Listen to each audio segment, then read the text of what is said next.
I'm fundamentally a builder. I want to invent the future that so many Canadians want. It's very, very difficult to offer very basic products, in Australia, in the US, even in the UK. Like, this is just table stakes. Welcome back to another episode of Tank Talks. I'm your host, Matt Cohen. On this week's episode, we welcome back to the Tank a very special guest returning to the show, Rob Khazzam, CEO of Float.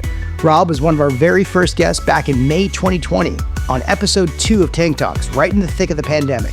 And it's incredible how much has happened since then. This time, Rob is joining us alongside our good friend John Ruffalo, and we're going deep on how Float has just raised a massive $70 million Series B round led by Goldman Sachs. We'll talk about Float's journey from the early days until now, and how Canada's banking system is stifling innovation. Rob and John discuss ways in tackling both the economic challenges and social issues facing Canada right now, and Rob also shares his views on why he's been so vocal online about calling out the rise of anti-Semitism and the incredible inefficiencies and dreadful policies in our political leadership. Rob shares his unique perspective as a startup CEO in a heavily regulated space and some incredible advice for so many aspiring entrepreneurs in Canada who are facing similar battles. Now let's jump into the tank for this week's episode with Rob Khazzam from Float. All right, John, we're back in the tank here for another news rundown, but we're going to take a different turn here. We've got a special guest, Rob Khazzam, CEO of Float, joining us today. How you doing, Rob? Doing well. How about you? I'm good. I wanted to have you back in the tank, Rob, after you were one of our very first guests back in May of 2020 in the depths of COVID, and episode number 2. Crazy how time flies, isn't it? Wow, that was episode number 2. I didn't know that. Episode 2, yeah, just when we were just getting going. But today we are obviously talking with our wingman, John Ruffalo. Given that you guys have so much great banter online between the two of you over the last year or so, it'd be great to bring both of our worlds together here. Obviously, this is coming off the back of a very big week for you yourself. Congratulations on the notable $70 million Series B financing round led by the growth equity team at Goldman Sachs. So huge congratulations to you, right, John? Oh, absolutely. Huge story, particularly, from a financial services perspective where, a lot of the industry has been taking a huge haircut over the past 18, 24 months. So it's great to see such a great story like that. And Rob, I think it'd be great for our listeners, maybe who haven't tuned in to everything about Float, to give us a quick highlight background on what Float is, how it kind of started, and how you joined as CEO, and how you've been able to take the company from, such an early idea to a big Series A round at the top of the market, then go back to building heads down for obviously some time before coming out with another banger of a financing round this week. Yeah, Float's mission is to simplify finance for Canadian companies and teams. And we're really trying to build the modern financial platform that will allow Canadian businesses to get the highest ROI on their capital, to be able to automate their financial operations and consolidate all of their business finance, starting with business payments, in one place. And it's something that's really important to me. And I think a lot of people right now, when I came back, I was abroad with Uber for a number of years. I came back to Canada and I worked at Uber Canada for about 18 months. And then I left and I was trying to think about, what do I do next? And what's the biggest mission that I could go on to impact something really important to me and something that will, hopefully leave a mark well beyond my lifespan. And I met my co-founders in 2021 and we bonded over a really basic use case that I had experienced at Uber and they had experienced in internships at Uber and Shopify, which was expense reports. It was like I was on the front lines of Uber launching markets and, a huge amount of responsibility, and you're doing all these things. And then you're sitting for hours at the end of the week filling out expense reports. Like, what a colossal waste of productivity for tens of thousands of employees who are really bright and work really hard. They have their own mission to further, right? And so we really bonded over that. We talked about how we could use APIs and credit card issuing technology to build great digital products that would automate away all of the things that suck about business finance. And we launched our first product in April or May of 2021. And it was a very basic idea. The insight was it's very difficult for Canadian businesses to get access to corporate cards. It takes a long time. The limits are really low. And more importantly, those cards exist in the old world. They don't exist in the digital world. They're not connected to our customers in a way that they operate their businesses today, with cloud accounting, with digital software stacks. And so it was that was the first product we launched, and it's been a couple of years now since then. Yeah, I mean, obviously there's so much in between that happens, and in Canada we obviously take a lot of heat for some of the stuff that companies do right after our financing round. You guys obviously raised a big round from Tiger Global pretty much quickly after coming, to the market. What was that sort of conversation like for you after you raised the money, seeing where the market kind of cratered in 2023, and sitting there being like, what do we do now? Like, how did you kind of rally yourself personally and your team with that? The world changed, but I think when we did the Series A, like we had a conversation about this. We thought a lot about it, and we were excited about the offer, but we also knew, the implications of it. It's a lot of money. It's a very significant valuation. How will this help or potentially hinder the company's trajectory over the next couple of years? What are the pros and cons? And when we looked at it, the thing that I was really focused on was Float was growing at a pace that was unlike anything I'd seen since my time at Uber. We used to launch cities there, and they would grow, 40% compound weekly. And when you see that kind of growth, you can drag forward in a spreadsheet 6 months, the payment volume, the pressure on your platform, it's immense. And we felt that. So when we had the opportunity to do the Series A, we said, the volumes that we're processing right now and the amount of inbound demand that we have, we actually don't think we can keep up with our seed capital. And if we raise this round, it will allow us to accelerate what we're doing. And we felt that was worthwhile to do. When the market changed in 2022, 2023, one is it impacted our customers. Forget about Float. We had served a lot of startups. Float was, I think, sort of very associated with startups. We've been very proud to serve startups. But in 2022, 2023, a lot of our customers, and at the time, probably 80, 90% of our business volume was venture-backed technology companies. They started to encounter challenges. They reduced their spending. All businesses reduced spending. So we saw lower volumes. We saw some customers disappear, unfortunately, and go out of business. And so we thought, one, how can we help our customers? We started to think about what do we need to do in our product roadmap over the next year or two to adjust to this reality?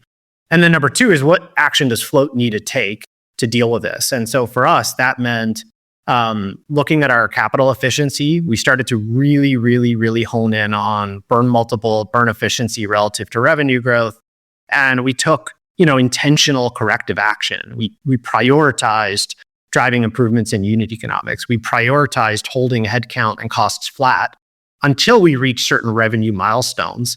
And I think every business has had to do that. We're not alone. But those were really important things we had to do that had we not done this Series B, wouldn't have been possible. Rob, if I could ask a second follow-up question to that in advice to other founders. You had on your Series A very high-profile, large, deep-pocketed investor. Again, I don't know what the valuation is, but the valuations at that time were pretty heady. So you now have a cap table that after the adjustment, you've been successful where many have not. What was it that you guys did to adjust for the new reality from a new investor perspective? It's a great question. I mean, the first thing is our deals and the financings we've done have been very clean. We haven't done anything highly structured. We don't have any very, very structured, prefs. There's no PIK interest. There's nothing like that.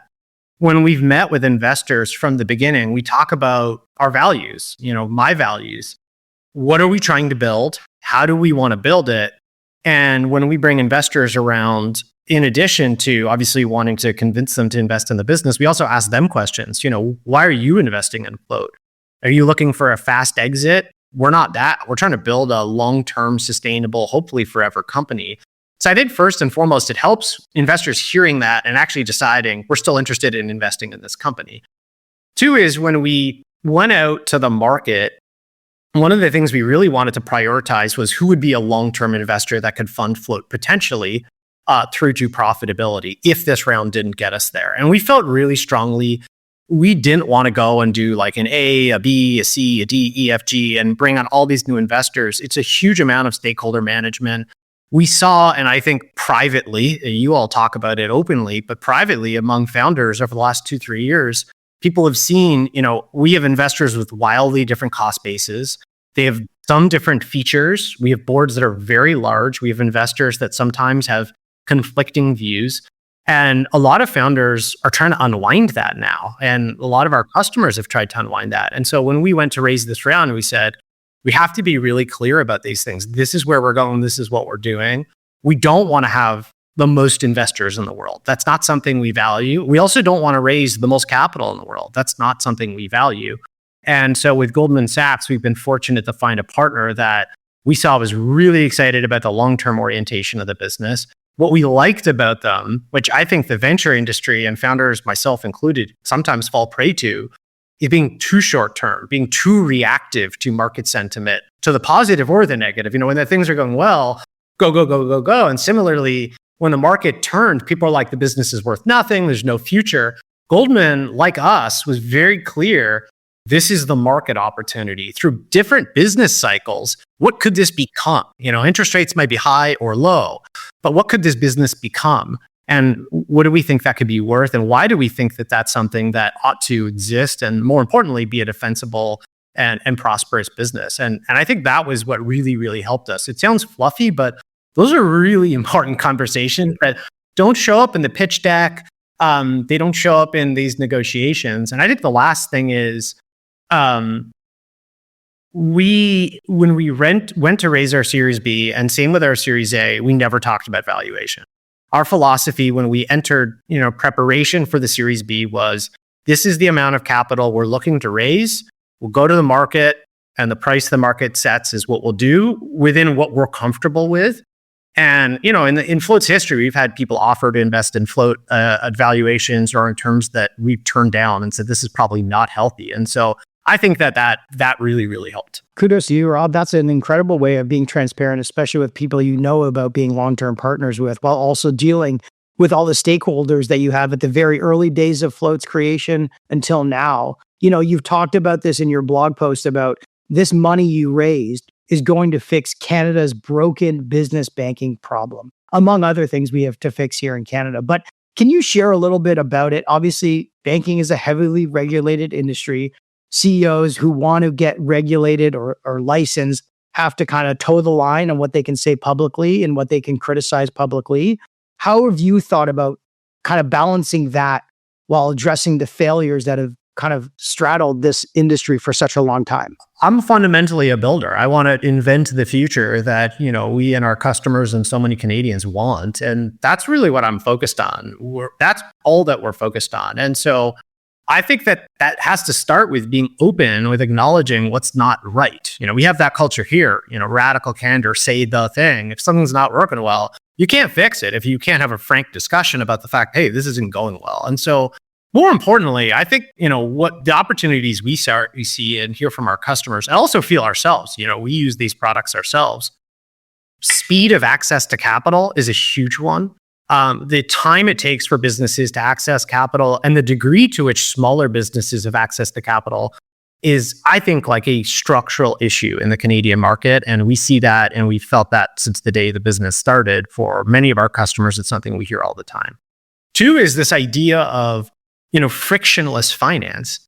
Today, if you go and send a wire transfer, we have a customer that sends 2,000 wire transfers a month. The time it takes to do that has substantial impact on that company's productivity. If you go into a branch and you spend 25 minutes on a wire, or you go and do some of these online portals, if people, experts, they will confess, I don't know how this works. And I'm not even going to find out if this payment landed for 5 business days. Now, in a month that has 20 business days, 5 business days of dead weight is a big deal to businesses. Like if you're paying a vendor or you're receiving a payment, you're going to wait 3, 4, 5 business days for that to settle. In this interest rate environment, in this inflation environment, there's a real cost to your business. And so we want businesses to have access to capital. We want them to be able to make real-time payments. And we really want them to have access to financial automation that we think exists now in the consumer market that clearly is a huge opportunity for finance teams and for business owners. So we think those things are good for customers. We think they're good for Canada. They catalyze greater innovation. They shrink the units of time through which businesses operate. And if we think about that in the lens of the discussion in Canada, this abstract concept, GDP per capita and productivity, what does it mean? These are tangible examples of productivity. Like if a business is spending 40, 50% of the finance function's time or the owner's time just reconciling this stuff they've already done or trying to figure out, as one of our early customers said, try to figure out how to spend the money they already have in their bank account. That is not contributing to growth. That's not contributing to innovation. That's not contributing to entering new markets. That's what GDP growth is all about. And so that's sort of how we think about this links to the opportunity we have in Canada. From a public policy perspective, is there one or two things that you really want to see likely pass this election to actually remove that friction to help your industry? I believe so. And there's a lot. We think first and foremost, regulation is not a bad thing. Like the financial industry, protection, privacy, data security, compliance, these are incredibly important things. And we take them seriously. Everyone wants that. I think the opportunity right now, if you look at the open banking framework, it needs leadership. It needs a stronger opinion of what good looks like. And I think the reality is that the time frame that we're operating on and what we're actually looking at right now is very watered down to what I think people were talking about, even 6 years ago about what this could look like.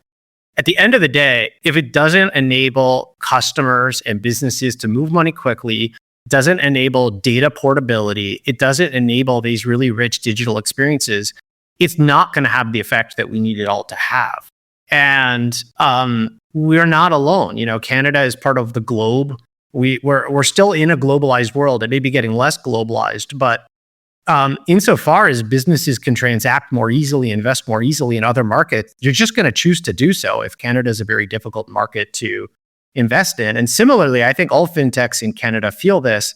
It's very, very difficult to actually execute against our vision and mission because of these restrictions, because of the very, very small number of, fintech banking partners is a great example. Not all fintechs want to become banks. You still need to partner with banks.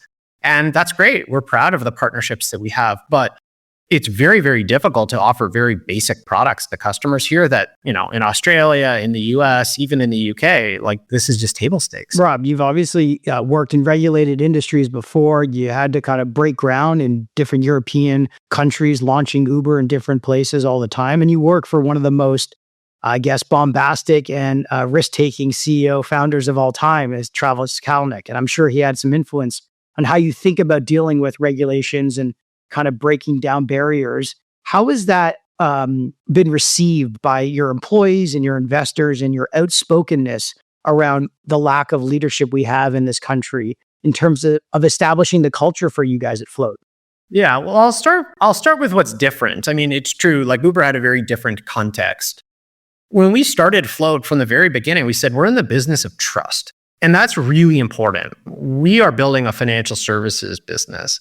And if you don't have risk, compliance, and trust in place, you're not going to go anywhere. And we take that seriously. So I'm actually proud of the fact, despite maybe my background previously in the ride-sharing industry, Float has had a very large risk and compliance team from the very early beginnings. And we pride ourselves on doing those things well. It's not, we don't do them. It's how can we make sure we do them in a way that is frictionless for customers, meets the standard of the law, and also enables these really magical experiences. As it relates to our employees, our investors, I think they're aligned with, how can we innovate within the context of the regulatory framework that we have today. Float is, a registered money service business. We're registered with FINTRAC. We've gone through the application now for the RPAA. Those things are really, really important. We want to be a part of that. I think the key thing that our investors and employees and everyone here hopefully understand is how do we invent that future? And that's a combination of what can we hack together with the product that we have today? How can we engage externally to help create the future that will better enable the product functionality that we can't offer yet today? And just keep chipping away at that every day. I think it's very much what our employees and the people we've recruited here and our investors expect us to do. In the financial services context. Rob, you've been quite vocal over the past year about your personal experience as being a leading entrepreneur in this country. You have expressed some of your frustrations, but share with us where you see the state of entrepreneurship in Canada, and what would you like to see? I'm a very data-driven person, and I think if you look at the data, it's not good. The new business formation in Canada is, I think, at a 25-year low. There's a real reason to be concerned, not just about the future of the innovation economy, but the future of the Canadian economy. And so I'm very objective about that. I think it's very, very clear we should be concerned about it. What I hope to see, whichever government, I don't really care who the government is. I don't care left, right, green, yellow. Just I'm thinking about this in the lens of how will this further economic prosperity in Canada. And what I hope to see is leadership that recognizes the value of entrepreneurship and innovation. And that's got to start with a change of tone. So it's, this concept of, us versus them, the rich versus the poor. No, like economic prosperity is created by businesses thriving and succeeding, including creating, enterprise value or market cap or whatever that might mean. That's thousands of employees who are hopefully seeing equity value created. That's thousands of customers that are being served who are using that business because they provide better services. I think that's got to start with a change at the top of tone, celebrating entrepreneurship, celebrating innovation, the positive and the negative. And that means also being sometimes okay with failure. Number two is there's clearly tangible policy opportunities that we have. Modern banking and open banking is one of them. How does Canada take advantage of the vast natural resources we have? We're one of the wealthiest countries on earth. We're truly one of the luckiest countries on earth. If you look at it from a real estate perspective, we have one of the best pieces of real estate in the globe in one of the safest and most prosperous neighborhoods in the world. How do we proactively and intentionally foster a policy that takes advantage of what we have in the context of who our neighbors are, where we don't have a competitive advantage, where we may want to trade with partners that are better at things than us? And I think that the last one to me is about the knowledge economy. If you look at the proportion of our economy that is driven by digital businesses, software businesses, the knowledge economy, that proportion and the growth rate in that has to go up in Canada. It's almost predictable that if it doesn't, we won't see economic prosperity. And I want that because I want Canada to win. I'm about to have a kid. My wife and I are expecting next month. And I'm thinking about, what environment will our children grow up in? Will they have economic opportunity? And I think that's what everyone wants that's here. We just want Canada to win. And we want Canada to be successful and prosperous because, I'm 38, but I grew up until very recently thinking this is a magical place. We're so privileged to be here. Now we're all realizing this isn't just going to continue to be prosperous and amazing unless we take action and we continue to cultivate that. And I think that's what we need. Whoever that leader is, that's what we need. Yeah, John, your good friend Jim Balsillie had a post in the National Post the other day about how much Canada has invested in real assets versus intellectual property, and we are at the very bottom of that list. I think we are. I think we're third from the bottom of a massive list of countries. It's shocking and appalling. Matt, it was interesting. Was last week? I was asked to speak to all of the deputy ministers, the assistant deputy ministers, and the Department of ISED. It was a great discussion, but essentially the core of the discussion is all of the economic principles that you grew up trying to understand how to create economic value. You essentially need to throw it out the window because everything was crafted in a post-World War II industrialized economy with economic and physical supply chains, which they don't exist anymore. And the United States, really about 20 years ago started, but in the last 10 years, very aggressively, they changed factory and equipment to the power of the pen. And the pen constructs the economic value, and they went, and that's where you get into the intangibles and intellectual property, et cetera. And that op-ed that Jim wrote is really talking about that entire shift in thinking. And the good news is, folks, even internally in government, are starting to realize, you know what, that is right. But yet, when I'm starting to see the political discourse that's going on right now during this election, there still seems to be a big fundamental misunderstanding that while we are blessed by all these great natural resources, and frankly, that is our only point of leverage, but solely focusing on resources extraction does not ultimately bring you to long-term prosperity. It will be the intangible or knowledge economy that will really drive there. And that's the mindset change that really Rob's speaking to. Yeah, I mean, this chart was just from the OECD, and the Golden Mail Populated is titled Investment in Dwellings versus Intellectual Property Product. Percentage point difference between dwellings and IPP is a share of gross fixed capital formation. Canada was at the top of 25%, where Ireland was at negative 35% because they have no dwellings. They just have IP from all the American companies storing their cash there. But there are Switzerland, Sweden, United States at the bottom, and we are at the very top of investing in dwellings there. Sorry, go ahead, Rob.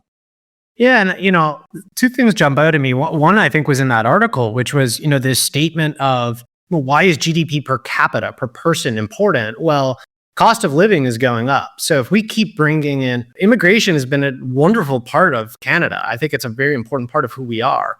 But if we're only growing the economy by increasing the inputs of workers, how are we dealing with the fact that the cost of living per person is going up? And you can only do that by having the average employee or the average worker in the economy creating more economic value than they did the prior year. So if you maintain the same workforce, economic prosperity per worker is going up. You add immigrants and you add to the population, that stimulates it even further. I thought that was really interesting. And I think the last thing is, Float's only like 100 people. It's not a very big company. I still have to work hard to change Float.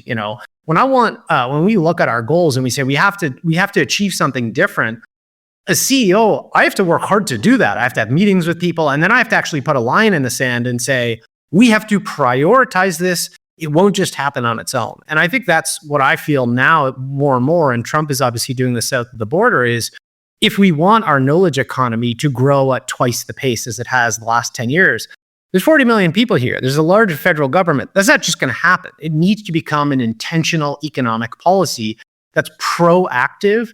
And I think that's what we all want to see. It's the role of government doesn't have to be as a central planner, but they have to set the right incentives and they have to set the right policies to cultivate outcomes, because they're not going to happen if they don't do that. Well, Rob, we both know, John and I as investors and you as a CEO and operator, there's quantifiable metrics that everyone looks at and whether or not a company is progressing, right? You mentioned burn ratio as one of the things that you thought about before going on raising capital, because you knew investors cared about that. If you looked at the burn ratio of the Canadian government, it would be off the charts. So in your opinion, if Canada had a Department of Government Efficiency like they're creating in the US DOGE, what would be some of the areas you think we should tackle first? I don't know. I'll be honest. I'm not an expert in this. So, I look at the data and I look at the growth in the public sector and I go, that's interesting. I'd love to truth seek that. I don't know that I know the answer, but I think Canada needs deeper accountability on this. Where is this capital going? And what are the outcomes it's producing? Forget about the dollars being deployed. What outcomes is this improving? And I think that that's something that's really important for all leaders. Accountability, financial accountability. There has to be accountability. And so if we have a program where we're hiring, tens of thousands or hundreds of thousands of people to run a department of the government, what are Canadians getting for that? The government at its core and our elected officials, they're public servants. And they have I think about this as a CEO, I have a fiduciary duty to our shareholders. At all times, I have to be able to stand up and say, here's where Float's spending its money. Here's why I believe that's good for the company. I have to be able to do that. And I want the government to be able, the elected government to be able to say, okay, if we're going to have a ministry or we're going to spend money on something, what are we getting for it? How is it actually contributing to the data and economic indicators or social indicators that we value? Is this, for example, I'm proud of the fact that we have a social welfare system. It's one of the reasons I love being Canadian, and maybe not in the US, where their version of capitalism sometimes is too far right to me. But if we look at social services, access to healthcare, those markers are all going down. And so I think we need to take a hard look at how do we improve those outcomes. And if we're investing government and taxpayer money in doing that, that's great.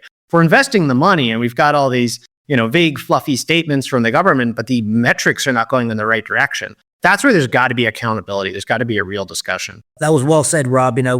If I summarize, the public servants are supposed to be working for the taxpayers, and right now it's the taxpayers working for the growth of the government. We got to change that paradigm right back. Yeah, absolutely. And public sector workers are, they shouldn't be attacked. Like, the reality is, we should celebrate people that are public servants. I grew up and I remember my dad used to always say, like, it's all career politicians now. When I was, a kid, it was like, it was a sense of pride, the private sector. People come and do a tour of duty. We had mayors of Toronto who came from the private sector. Even if you look at the US, and I know a lot of them got attacked for it, the investment banks, because, they had all these ex-Goldman people. But if you read about the history of, some of these industries, like the financial institutions in the United States, a lot of them did tours of duty in government. Like at Hank Paulson, like he did a tour of duty in the government. Now, people may say they don't like the job he did, but he had a lot of money. He could have never worked again. And he chose to go work in a high profile role because he felt a duty to try to improve the future of the United States. And I think that whether that goes right or wrong, perfectly always, everyone is going to have their own opinion. But I think that sense of like civic pride is important because the government has hard problems to solve. It's not easy. Like Canada is the largest corporation in the country in theory.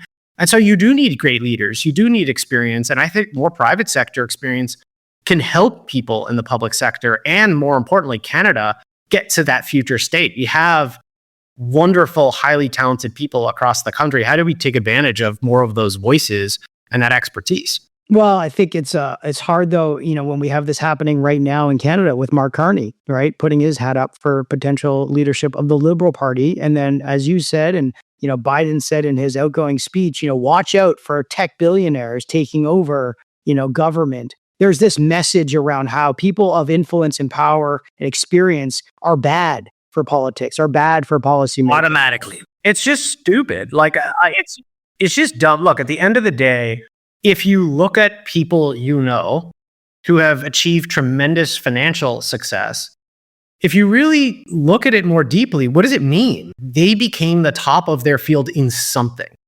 They built a company that achieved something. They've done a lot of hard things. They've managed capital. They've achieved great things.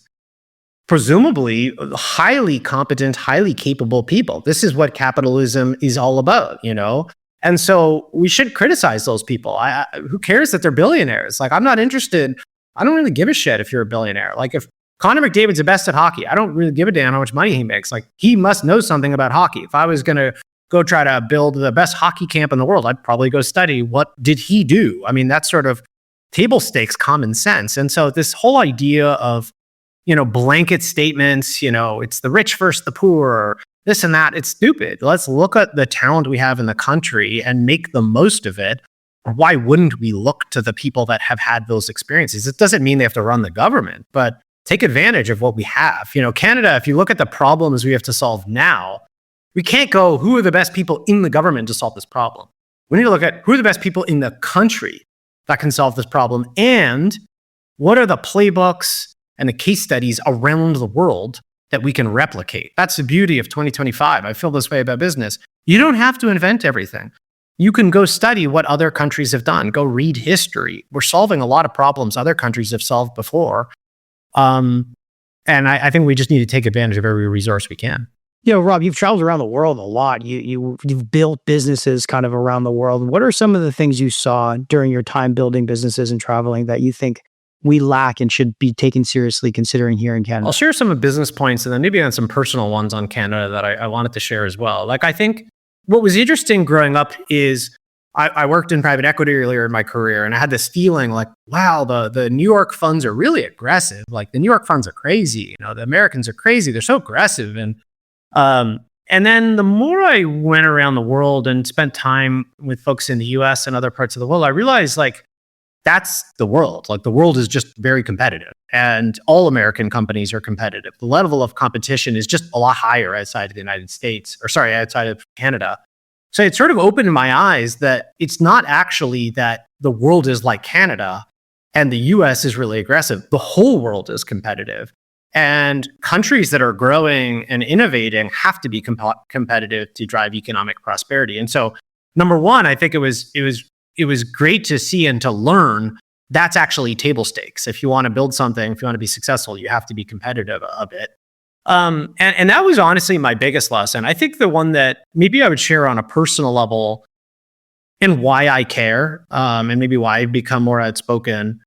I think growing up in Canada, you're a little kid, you don't have that much perspective. My mom was an immigrant. She grew up in Tehran, and she told me, like, you're lucky you grew up in Canada. Like, I moved here when I was 25, and I feel like the luckiest person on earth that I met your dad, and we moved to Montreal, and then we moved to Canada. Like, you have no idea how fortunate you are growing up here. And she hammered that into me, but I didn't fully see it. When I went to Europe, I spent 3 years almost in Eastern Europe. And I loved my time there. I worked with great people, but it really helped me realize how lucky I was in Canada. I'm Jewish. And spending time in Eastern Europe, I encountered a lot of xenophobia.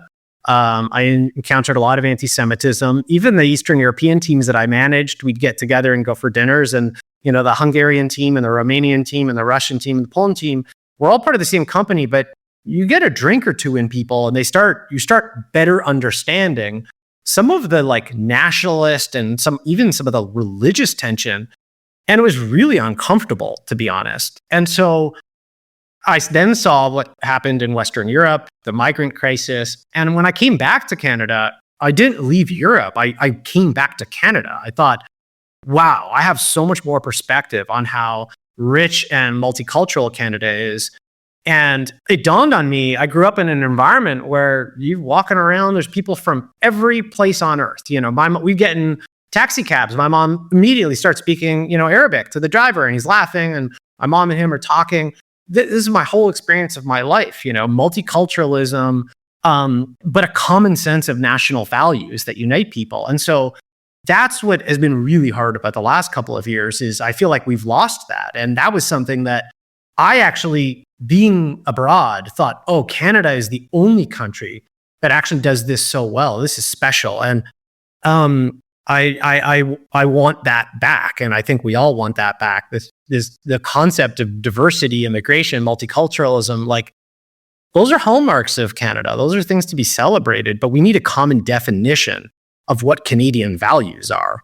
And without that, we're lost.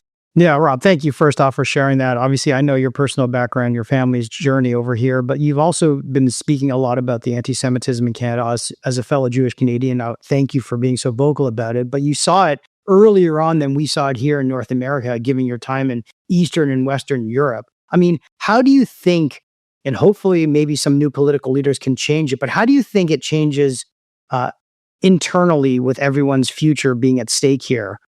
With people being so outspoken? Why is it so needed? Maybe not as much as it was when you were in Europe.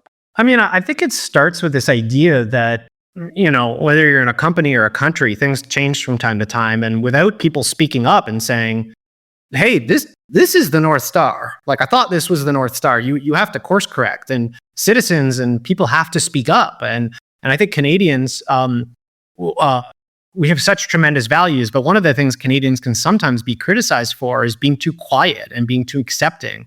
And so, for me, I love Canada. I want Canada to be successful. I don't think about it through the lens of what do Jewish people need or anti-Semitism. It's just the principles. Do we accept the principle of, freedom of speech? Do we accept the principle that, people of any ethnic background or religious background should be free from harassment, like basic common sense. And I think that that's the stuff that I feel strongly about. And I don't feel strongly about it as a Jewish person. I feel strongly about it as a Canadian. Who cares if you're Muslim and you're being attacked for your faith because of something that's going on halfway around the world that happens to be a Muslim country? What the fuck is that? That's not Canadian. And so I don't think, in the lens of, we don't want more identity politics. We don't want, every single identity group in the world to be championing their own agendas here. I just want a common sense definition of what it means to be Canadian, and for us to embrace the idea that whatever your, ethnic, religious background is, you're a Canadian, you have protected rights, you're free from harassment.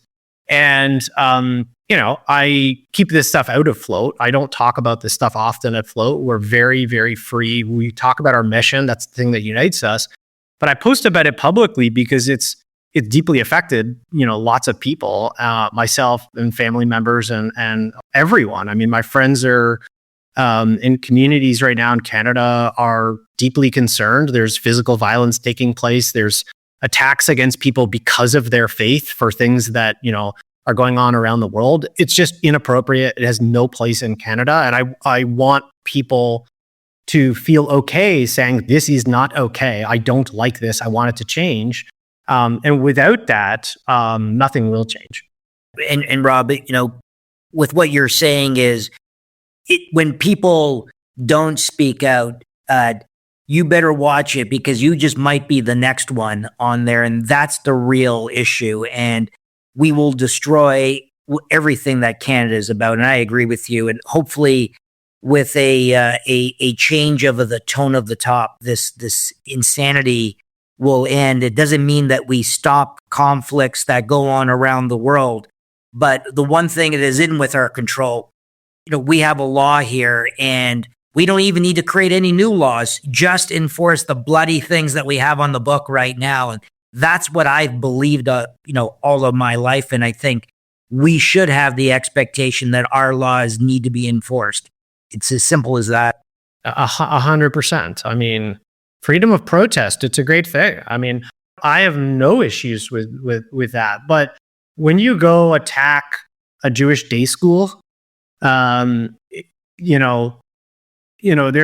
people in Toronto right now, myself included, who've considered taking down mezuzahs on our doors. It's Canada, it's 2025. Like, what's going on here? And as you said, it's not about the Jewish population, Mark. Like, where will this go next? And it's not good for anyone. The whole point is liberal values, liberal democracy. What does that mean for everyone? And I think we need to refine and clarify that definition so that's what unites immigrants. That's what unites multiculturalism, is a common sense definition. It's not about where you all came from and your identity group. It's we all agree on this premise. That's what allows us to live in harmony together. Absolutely. Yeah. I don't want to change gears too much here, but I'm going to just with the moments we have with Rob here. It's so special to have such a great, hardworking founder like you, Rob. What advice do you have for founders who are going out in this market right now? It's the beginning of the year. A lot of people waited maybe to the end of 24 before fundraising. A lot are putting their heads down now trying to fundraise. What advice do you have for them now going out and raising maybe their first Series A or Series B? I'll start by saying you're going to make some mistakes. And so take some of the pressure off. I mean, we've made tons of mistakes. I make mistakes all the time. So fundraising is not perfect. The good news is you just need one yes. My advice and what I've learned is failing to prepare is preparing to fail. I think you can invest a lot of time up front in preparing your materials, running through them a few times, running through them a couple more times.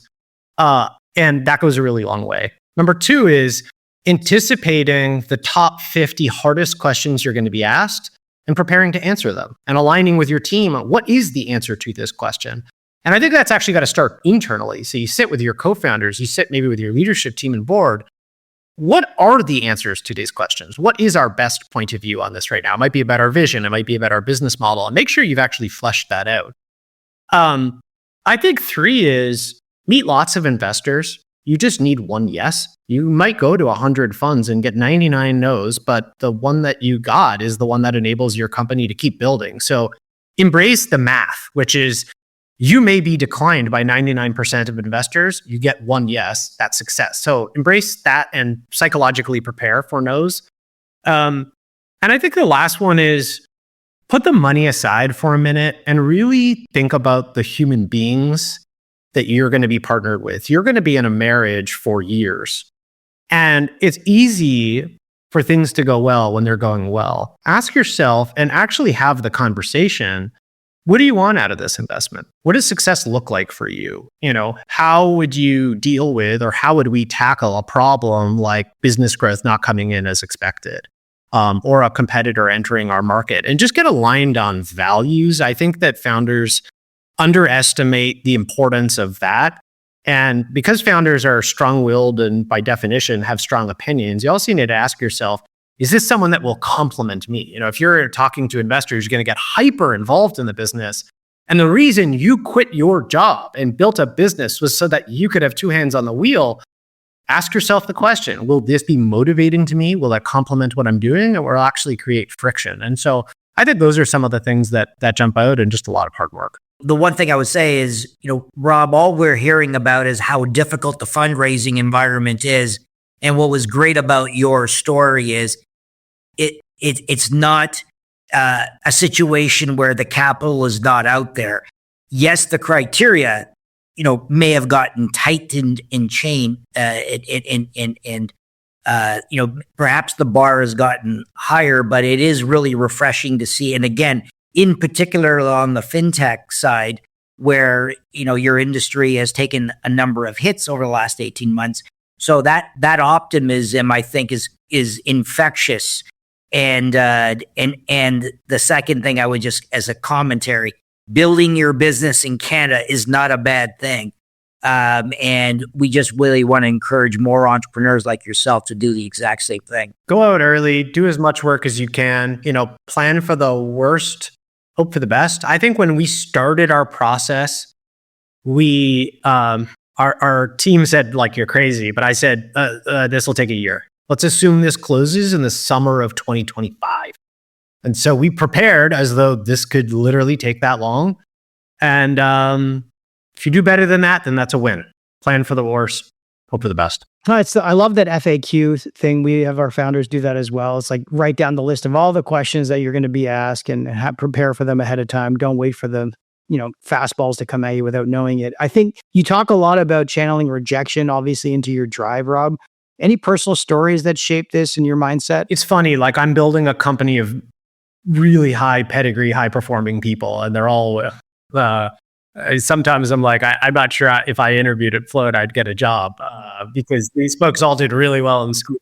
My co-founders, these are the top folks, University of Waterloo, computer science, like, just not at all what I was at their age. And so, I think my story, I had ADHD growing up. I was really insecure about my intelligence. I was late to learn how to read. I was late to learn how to talk. My parents got me, tutors. I was embarrassed about it when we would travel, even to visit family in London, England. Like, my parents would make me get, a reading tutor there over the summer. And I'm thankful for that. But I was really insecure about my intelligence. And when I graduated, I was the last person in my program to get a job. And that experience changed me forever. I remember coming home crying one day to my mom and my sister. And I was like, I'm literally never going to find a job. It's been 6 months. I still don't have a job. My sister sat me down, and my mom, actually, and I think this is a big part of my upbringing. And they said, if you want something, go get it. Who are the 100 people you're going to talk to? No one is going to be more persistent. And I created a spreadsheet, and I put in 100 names, and I was like, I'm going to go for coffee with every single person here. I'm going to start working through the CFA program. I'm going to do research on all these companies. I'm not going to stop until I find a job. And even when I interview for jobs, no one is going to do more prep than me. No one is going to show more passion about that opportunity, and no one's going to do more homework on it. And the whole time I was doing it, I was convinced I was screwed. I was like, there's no way this is going to work. But it did. And I think that taught me the important lesson of just, like, sheer determination and brute force can get you so far in life. And once you do that, then you start to go, maybe I am smart enough to be in this room. Maybe I do deserve to be here. And I think that's a big part of who I am and who we are. We have a sign next to my desk here. It's a bit cheesy, but I share it with people all the time. I wrote it out years ago, and it's still sitting there. It says, winning is a conscious decision. If at first you fail, just keep going. And I do think that there's something to be said. Giving up last goes a long way, and it's just like the concept of fundraising. You're going to get a lot of no's. If People don't see on LinkedIn all the no's you got. They don't see the jobs you didn't get, the promotions you didn't get. They just see what happens. And most people who have success are just really good at overcoming repeated failure. And that's who I am. I've never been particularly good at anything the first time around. But the more persistent you are, the more passionate you are, the more intellectually curious you are, like you'll find success if you keep at it. I thought you were going to quote Talladega Nights and say, if you're not first, you're last. No, I think that, winning as a conscious decision alone is a very obnoxious statement. But I think it's the attitude of like, yeah, you will fail. You might fail 40 times, but on the 41st, you might get it right. And then 5 years later, people will be like, oh, you had this success. And you go, let me tell you about this story of the 40 prior ones. So that's awesome. Yeah. Yeah, I can see your sister sitting you down and telling you that. Get to work, Rob. Stop your whining. That's awesome. Well, awesome. So happy for you guys. Congrats on all the success, Rob. I got to ask before we jump into our fast favorites, where do you see yourself and Float over the next 12 to 24 months? What's exciting coming down and what do you hope to see politically and economically in this country changing over the next 12 to 18 months? Yeah, for Float, we want to build the best business banking experience in Canada for our customers. 2, we want to make Float a destination for customer capital, help them generate better ROI on the capital that they have. And 3, to reduce the time our customers spend even using Float, even today, by 90% over the next 2 years. I think that's really the dream. For me personally, I don't know. I'll be a father and hopefully continuing to build a great business and working really hard at it. And I hope Canada is more united. I hope Canada has a clear economic prosperity agenda. And I think maybe most importantly, that we get back to a clear set of common values that unite people and not divide them. And if we do those things, Canada has a really bright future ahead of itself. Well, congrats on being a dad soon. All the best with that. John, anything you want to end off with before we jump into the fast favorites? No, other than what I just really love is, Rob, you are an example of, you're the future of this country. So we need some more Robs with the same passion and drive that you have. So congratulations on your success to date. And we'll anxiously look for more. Caveat it with there's almost 100 highly, highly capable people propping me up. So I'm very grateful that we have so many talented people here and continue to bring them in, because the success of Float is like ultimately about the people we bring in, the work they do. Absolutely. All right, let's wrap it up with our fast favorites, Rob. Quick, is your favorite podcast? Business Invest Like the Best, Sports Spitting Chicklets. Nice. Next is your favorite newsletter or blog? Stratchery. Good one. Next is your favorite tech gadget? Boring, the iPhone. Still a classic. Next is your favorite new trend? I have to admit it, I'm doing cold plunging. I've dealt with a lot of burnout and stress and anxiety. I'm very predisposed to it. And one of the first pieces of advice one of my coaches gave me was start taking cold showers. And it really changed things for me, and it's been a huge help. Awesome. Just refreshed my pool today. Next is your favorite book? Netflix, No Rules. Oh, good one. Haven't heard that on the pod before. And last but not least, your favorite life lesson? Believe in yourself more than you actually do. Perfect. I love it. Thanks for joining us in the tank today with Rob Khazzam and my wingman, John Ruffalo. See you next time. See ya. See you guys. Hey everyone, thanks for tuning in to another episode of Tank Talks. We hope you found today's conversation as insightful as we did. If you're enjoying the show, we've got 3 quick things to ask of you. First, hit that subscribe button on your favorite podcast platform so you never miss an episode, whether that's Apple Podcasts, Spotify, Google Podcasts, or YouTube. Next, follow us and stay up to date on upcoming episodes and behind-the-scenes content on social media with Twitter, LinkedIn, and Instagram. And lastly, share the love. If you found value in today's episode, share with a friend or colleague who'd benefit too. Your support helps us bring in more amazing guests and keeps the Tank Talks engine running. That's it for today. Until next time, keep disrupting and innovating.